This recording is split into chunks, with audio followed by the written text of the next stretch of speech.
যে প্রত্যাশিত নির্বাচন জনগণ চাইছে, সেই প্রত্যাশিত নির্বাচন যখন অনুষ্ঠিত হবে জনগণের সাথে, জনগণের মাঝেই থাকবো ইনশাল্লাহ। বিভিন্ন রকম শঙ্কার কথা তো আমরা অনেক সময় বিভিন্ন ব্যক্তির কাছে তো শুনেছি, সরকারেরও বিভিন্ন ব্যক্তির কাছ থেকেও তো অনেক সময় অনেক শঙ্কার কথা বিভিন্ন মাধ্যমে, বিভিন্ন মিডিয়াতে প্রকাশিত হয়েছে। বাংলাদেশে গণঅভ্যুত্থানের 1 বছর পেরিয়ে গেছে যেমনটা বলছিলাম, এবং অনেকের ধারণা ছিল আওয়ামী লীগ সরকারের পতনের পর আপনি দেশে এসে সশরীরে দলের নেতৃত্ব দেবেন। এবং গত 1 বছরে যে প্রশ্নটা বারবার ঘুরে ফিরে এসেছে এবং এখনও আসছে, যে আপনি এখনো দেশে ফেরেননি কেন? কেন আপনি এখনো দেশে ফেরেননি?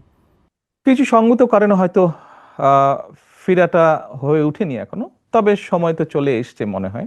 ইনশাল্লাহ দ্রুতই ফিরে আসব। সেটা কবে আমরা কি জানতে পারি? দ্রুতই, মনে হয় দ্রুতই ইনশাল্লাহ। নির্বাচনের আগে কি তাহলে আপনি দেশে আসবেন এমন সম্ভাবনা তাহলে বলা যায়? রাজনীতি যখন করি, আমি একজন রাজনৈতিক কর্মী হিসেবে স্বাভাবিক নির্বাচনের সাথে রাজনৈতিক দল, রাজনৈতিক কর্মীর একটি ওতপ্রোত সম্পর্ক। কাজেই যেখানে একটি প্রত্যাশিত, জনগণের প্রত্যাশিত নির্বাচন হবে, সেই নির্বাচনের সময় কেমন করে দূরে থাকব?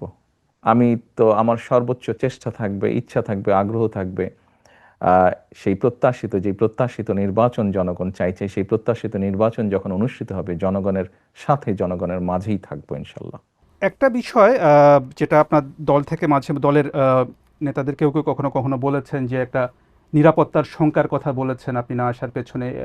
আপনি কি কোনো ধরনের শঙ্কা বোধ করেছেন এর মধ্যে? আহ বিভিন্ন রকম শঙ্কার কথা তো আমরা অনেক সময় বিভিন্ন ব্যক্তির কাছে তো শুনেছি, সরকারেরও বিভিন্ন ব্যক্তির কাছ থেকেও তো অনেক সময় অনেক শঙ্কার কথা বিভিন্ন মাধ্যমে, বিভিন্ন মিডিয়াতে প্রকাশিত হয়েছে।